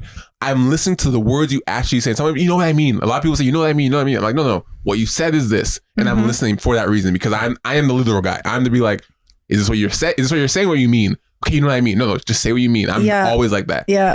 So what gets me really mad is when I'm in a conversation with somebody and I know they said something. I know they said it. I know you said it. My man does this too, I was listening the whole time. I wasn't interrupting. I was just looking at your mouth say words. And I heard every word. And then you say you didn't say that? And I tell you that this is what you said. And you look me dead in the face and say, I didn't say that. And I'm like, yeah, you did. And then you tell me, I know what I said. And I'm like, do you think I want to lie? Do you think I benefit from looking at you and telling you that you're saying something on the and being on the receiving end? Do you like? I generally get upset. I'm like, what benefit do I get by telling you? You know what? You might have meant this, but listen, this is what you said. Like I always start this conversation. I'm like, you might have meant to say this, but you actually said this, and you go, no, I didn't. I know what I said. No. Like, I know you wanted to say, but I'll listen to what you said. Like, and they're like, no, you must have misheard. I just want to fucking like scream. Like, you know what? It's the most frustrating thing because I'm like, I'm not saying I'm smarter than you, but in this sense, I'm listening. So you might have been so distracted, whatever, that you might have thought you said something and something else came out, and I'm okay with that. Just be like, you know what? I thought I said this, but I didn't. But they'll fight it and be like, I didn't say it. Now we have to get to this point where I just have to be like, all right, fine, you didn't. And now I'm like, pissed. Now you're brewing. Yeah. You fucking did. Yo, honestly, half the time I wish my arguments were recorded just so we can like rewind. Bro, I need them record. Like there's an episode of Black Mirror where they have a thing in their eye and they can just replay the things that they see. Like a car camera? No, it's like kind of, but it's like a camera in their eye. It's a Black Mirror episode, like a futuristic thing. There's a camera in their eye. Everyone has a camera in their eye. It records everything. So someone can say something and be like, oh, I didn't say that. Oh, really? You can just replay it, put it on the screen and hear them. Crazy. When I saw the episode, I'm just like, I need this. I need it. I'm guilty of that. I'm definitely guilty of... I'm the type of person that after an argument, I'll write out my thoughts to the person because I'm more eloquent with my choice of words then, and you can think... You have a moment to think through what you're actually feeling and thinking. In a conversation, sometimes words will come out. At the beginning of my current relationship, that was a big challenge there in terms of like your word choices and stuff. But he was very good at saying like, this is what you said. And then at first I'd be like, no, that's not what I said. And then I'd be like, okay, if that is what I said, I apologize. What I really meant to say was I'm this. okay with that line though. But that line's not happening. Yeah. It's I didn't. No, I know what I said and you must have misheard me. Well, how? Which means you're calling me fucking stupid. You think I'm fucking stupid? Do I look stupid to you? The only argument I'll have to that is one, being the person speaking, I would say that person's in the wrong because they're not. When you're speaking to someone, you're not always processing what you're saying, especially when emotions are involved. Of course not. But the receiving person, one flaw in this argument is that oftentimes a receiving person in a situation like that is waiting to answer you and not necessarily hearing you. So the one issue, I guess, in that regard is that perhaps they're already thinking what you intended to say and what you mean to say. You are saying very specifically that you listen in your key. I just watch your mouth. Not everybody is that, you know? Sure. And so in some arguments, in some cases, that person's already brewed up what they expected you to say and what you really think, what they think you meant. And then you're going down a whole for sure. Path. There's a lot of people who like listen just to respond. Yeah. But even then, maybe this is trauma based. It is. Like maybe some women are so used to guys not listening. No, that when someone actually is listening, they're just used to guys not listening. So you're probably like, you probably weren't listening. Yeah. Like, well, no, I'm not that guy. Sorry. So like, I was. No, that's a whole thing. Yeah. No. No. Like dude, it goes back to what I said earlier when I said like men don't like these arguments because it comes from somewhere. I can guarantee most men did not like these arguments that they had with their mom. Like that's the first woman in your life that could trigger you. And I know women actually feel the same way because I've heard so many women in my life be like, I don't have the greatest relationship with my mom because like we argued a lot, blah blah blah. It's the same thing with us. I didn't have these skirmishes with my dad the same way until I got older in life, right? So fucking it just makes sense that a lot of this shit is rooted in trauma, but because it is, people don't take the time to actually just say like, yo, let's just back up for a sec and like analyze what just happened. Because if we don't, it's gonna get way worse. Sometimes it's too late by that moment. Very true. Because then Ryan's sitting here brewing, like he's checked out of the conversation. He's like, no, I'm not fucking listening. Yeah, that's very true. The thing with me is I just don't like is it a form of gaslighting when, you know, an example I gave earlier where it's like, sometimes we're the ones calling you out on the shit, but we still end up feeling bad at the end of it. It's a form unknowingly. Because I don't think reverse gaslighting. Almost? No, it's like.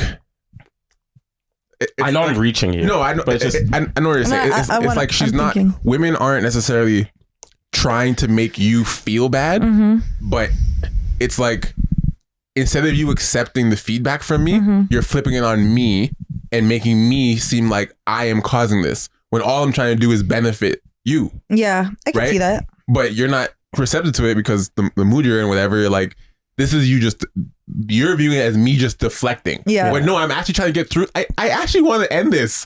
Like, you think I want to carry this on? Yeah, because I said something about, I said something about, I think, stopping the argument or something. Yeah. Because real talk, Ryan, I don't know if you felt the same way, Nadine, you can chime in, but it's like anytime I've ever had disagreements or arguments with any of my partners in the past, like they've done something that I have an issue with. If I bring it up, it might spur into a conversation, argument, whatever. The time I spend being annoyed by that thing afterwards is very minimal. Like once you address it. Once I've addressed it, like you move past it. I will just move past it because they can say whatever they want. They can be sorry about it. They can be whatever. What's done is done. But I typically feel like the other way around, in my experience, women sit on it way longer, even after the conversation. It's never dead. It's never just we talked about it, it's dead. It's never dead. Like, are we talking like a moment, like an argument over a moment, or an argument or situation? Or like, situation. Yeah. If something happened that you're not happy with, call it. I didn't like that this girl texted you at 11 o'clock, and you're like, "Oh, that's your friend of mine. Just we've been friends for years." Yeah, but it's a little bit too late. Oh, okay. Like, let's just say it's an example. And you're like, okay, well, I'll talk to her and kind of whatever. Okay, cool, good, do that. They still sit on that, even though I'm like, I'm gonna make this. I'm gonna make the changes to make you feel better. Yeah. But why was it even happening in the first place? Can we like? But then on the flip side of that, down the road, something else can happen. Roles reverse. Right. You address it, and then I'm off it. Like I don't think about it anymore until it's almost like a Rolodex. Like, I'll be honest, I don't think about it at all for the entirety of our relationship. And then it triggers until she says something that triggers me. But I'm like, hold on a second. Like, let's not forget, like, you did this. Yeah. When you did this, I moved this way. Why not giving the same? So why not giving the same thing? You know what I'm saying? Yeah. But I guess it's personalities, right? 100%. 100%. I don't know. I'm definitely not. I don't know. Maybe I'm an exception in so many scenarios, but of course you are, Nadine. Shut up, right? No, honestly, I have a bit of like a obsessive compulsive thing when it comes to scenarios, but mine is actually less about the after effect and more about the resolution. So maybe it comes from my social work background. Maybe it comes from just what the family scenario I grew up in. I very much want to solve everything in the moment that it happens. So I'm not great at the like, give somebody space, let them cool down. We'll talk about it tomorrow. We'll talk about it later. I don't want to talk to you today. On your time. I really want it on my time. And this relationship is the first one that I've actually had the opportunity to like take a step back and be like, okay, if I force resolutions right now, it's not going to always benefit me. And I need to see what the other person's perspective is in terms of why they need that to have some time and space. And prior to that, I never did that. And part of it was because there never ended up being a solution. A lot of people that I dated before were gaslighters, or people that would be like in the moment, like heated and crazy and whatever, and never really gave me the assurance that if I give you the time and space, we will come to some type of solution. It almost was like later brushed under the rug or never discussed. So that's when I'd kind of brew on it later. And it would come up again. But in my current situation, it's like we deal with something. It might get heated. It might not. It might just be a conversation. It might whatever escalate. But once we've like given that space and talk about it, I'm good. Like, let's keep it moving, because the dwelling really like. Yeah. And I very much am a weirdo. I'll be like, okay, so we're good. Let's go. We're still going to continue with our day now, right? Like, no, you good? I'm good. That's like how it should be. How long are you at right now? Hour 40. Okay, so you gotta ask us some questions. You gotta ask. Yeah. Fuck, we got that. I just wanted to hear one of those comments. Did you find one? I've been trying to get to that. Yeah. Go ahead. One real quick. He keeps jumping back into No, it's cool. It's good though. Okay, well, Reckless said, I think you might have to like break up. We're talking about Christmas gifts again, by the way. Yeah. I think you might have to, or they'd be like, what's wrong? Why did you not get me something this year? Unless you plan to use that as a catalyst to start the discussion leading to the breakup. That's super wild. Using the gift. Purposely not getting something. Not get the gift so that you can ask like, why give me something? So you can be like, that's harsh. Because it's done. Like, yeah, that's wild. Meek says, save your money and just break up. The break is bad enough. Why add to mental and emotional confusion they're already going to go through? Girls are a little twisted. Girls will be like, he got me this gift and then had the nerve to break up with me. So girls can be a little bit like... There's no winning. You understand? No. Unless you get them a gift that is a breakup gift. Like, here's a book about breaking That's up. wild. That's wild. That's going in the trash, right? Why wait to break up after the holidays? Don't make memories you don't care to keep. No gift. Just let him or her go. I mean, a memory is a memory. Yeah, you can't. I don't know. Yeah, I don't know. You can't win that. All right. Well, I was curious to hear some of those responses. Yeah, you can't win that. So indeed, every episode we have a guest, give the guest opportunity to ask us a question that either something you've been dealing with yourself, another perspective that you like from two men that are very well versed and open, or emotionally intelligent. we are definitely EI.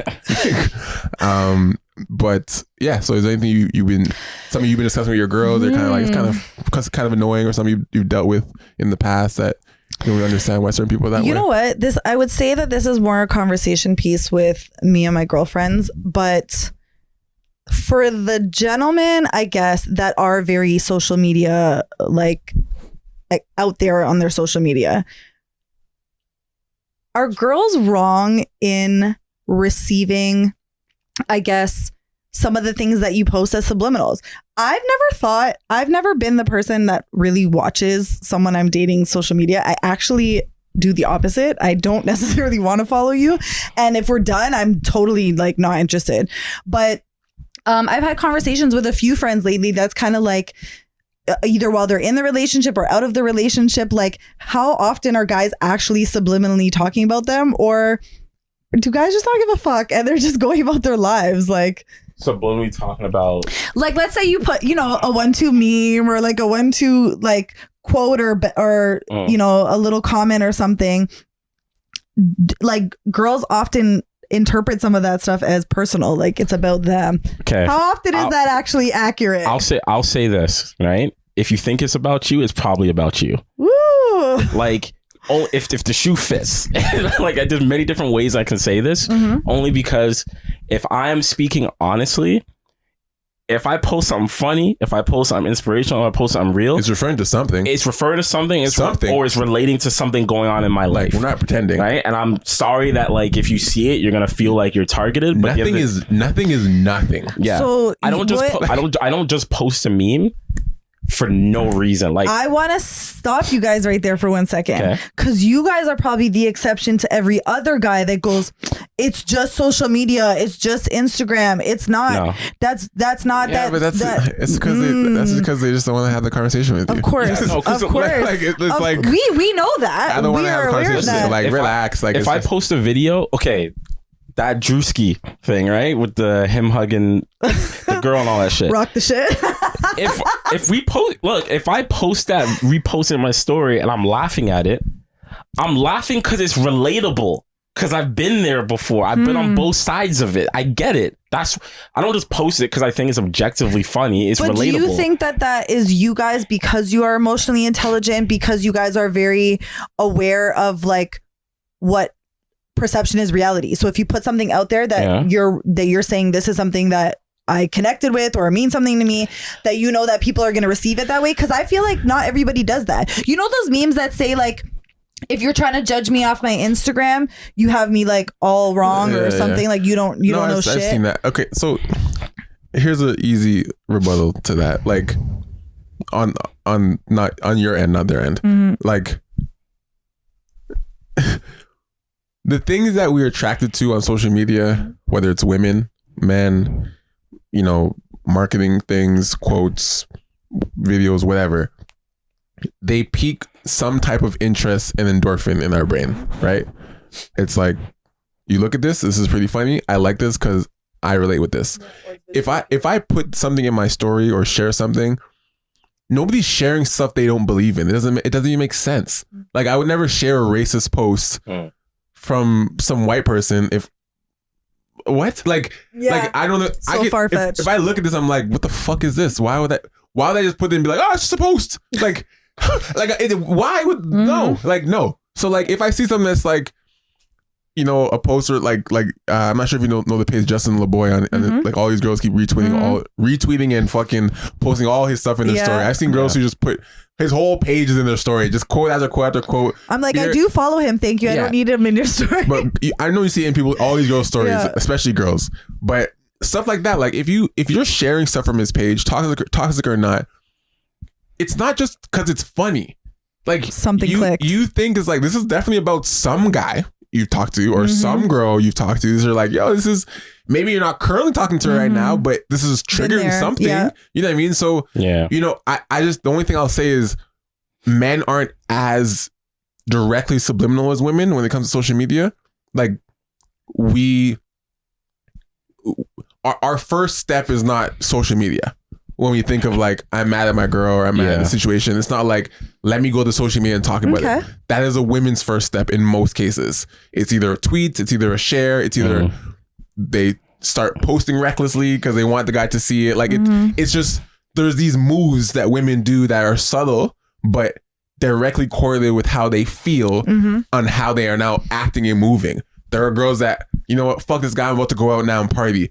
When you're not really a partier, like no, but like it's just more, so I can be seen dressed up. It's just more of a woman thing to kind of regain their confidence in the situation. Gonna see. They're like, I know he's gonna see it. Like, it's gonna piss him off. Let me get him. You know what I mean? And there are guys that do similar things, but we do more things in the dark. If I'm being honest, like if I'm trying to go over somebody and I don't really care about whatever, I'm not gonna be with the girl and put her in my story. I'll just go be with a girl. I will say, guys are more likely to still think about how you're gonna feel afterwards. This is absolutely, they're gonna be like, you know what? Yeah, I'm gonna go out. I'm gonna go have fun. I'm gonna go. You know, I'm not gonna put it in my story. I'm not putting it in my story. No, but I'm gonna do it. Because I can. I'm single now, so I can do it if I wanted to. I'm not going to, because the last thing I need is to hurt you.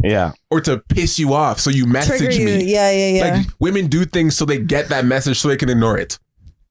Oh my god, that just sounds toxic as fuck. It is. Like, dog. Like they do it so you can text her and they can ignore it. Oh, he's here. Good. My mom really taught me some wild shit when I was I can reference it so many times, but she fully said to me when I was like a teenager, she's like, yo, if you ever want to piss, the easiest way to piss someone off is to just ignore them.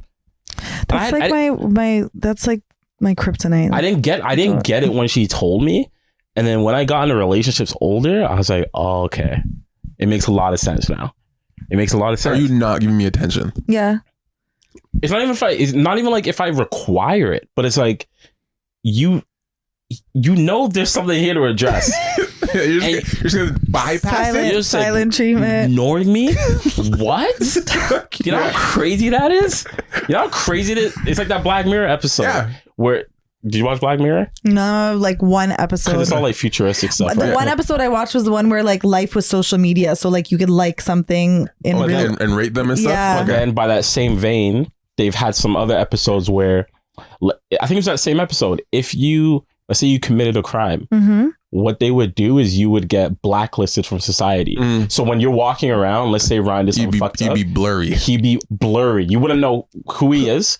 But because you see that as a blurry individual, you're like, I gotta avoid him. So his punishment literally is for the rest of his life, however long, people just avoiding him. He can't do shit. Like low-key, isn't that like downtown Toronto though? Like, I mean, he's actually saying it's like, you're not giving someone the ability to interact. Yeah. Like at all. You're completely disconnected. You're disconnected. I don't care what you send me, you're never getting a response. Yeah. There's nothing you can that do would about do it. something. Like people, we need an interaction. Yeah, good or bad. Good or bad. Yeah.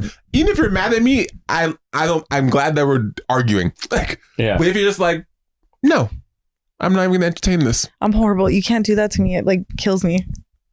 Silent treatment is like my worst. Please just fix it. It's trash. Oh man, it's trash. But yeah, this was good. Thanks, guys. This is really good. Yeah, good. Was this your first podcast? Yo, we just be popping podcast cherries. I'm telling you. It's my first podcast. I used to be an interviewer, but I've never been on the like receiving end of having one of these conversations. So thanks for having me, guys. Thank you for popping your podcast cherry. Shout your brand out, what you do, where people can find it. 818 events. By the way, what is 818? What does that mean? It's my birthday. Okay. So August 18th. And I forgot what the word is called. Please don't judge me for this, but the word that reads front, backwards, upside down, and I know exactly what you're talking about. So I designed part of when I was creating my branding. I've always used this like 818 thing, and funny enough, palindrome. I think it might be. Is that what it's called? That might be front to back and back to like front. Race car and stuff like that. Like what? Race car. Like race car is the same spelled backwards and forward. But 818, I designed it so upside down, it's also 818, right? Like interesting. Okay. From any perspective. So the 818 little like catchphrase thing started back in university, and funny enough, I got a Christmas ornament sent to me from my friend who started it with me because her birthday was the same, and I kind of ran with it. And when I started my business, I didn't want to be like butterflies and cupcakes weddings, because I didn't want to just be about weddings. I want to be about all events. And the other thing I figured out was, if I make my business a numerical like name, that I hit the top of lists before alphabetical. In order. Yeah. Smart. And so I ran with that. And when it came to the design perspective, I was like, well, shit, it could read, front to back to front, upside down. So I really tried to like make it a very simple like logo, but it's my birthday. I embody it. I have an infinity tattooed on me. So the 8s, things of my life have always popped up like with 8s in them, like the 18th or 84 or whatever. My brother's 8 years older than me. Everything was always like 8. So I kind of just ran with it, and I created a whole brand out of it. But my events company is 818 Events. My Instagram is Experience 818 Events. And I'm actually working on a few more things that I'm going to spin off the 818 concept. But yeah, I was happy to be here today. So thanks, guys. Yeah. I hope that you guys continue to keep bragging though. Right? I know, right? No, this was good. You'll probably, this will go up Wednesday, which is the 23rd, so 2 days before Christmas. Oh, it's our Christmas gift to everybody. The video will be up Friday. Yeah. Huh? The video will be up on Christmas. So merry early Christmas to those listeners. Merry Christmas. This is the second last episode of the year. This was a year, that's for sure. Crazy. This was a year, that's for sure. But I appreciate you guys pushing us to get back on our shit. We've been consistent as fuck since we really made the decision to keep going again. Yeah. I'm glad we closed out the year like this. And yeah, I don't know what 2021 offers and what's going to come from that, but we're definitely going to keep doing this stuff. So at least you have us. Yeah. Yeah, pretty much. Yeah. Until next episode, guys. See y'all. Thank you. Peace. We need to talk. We need to talk. We need to talk. We need to talk. We need to talk.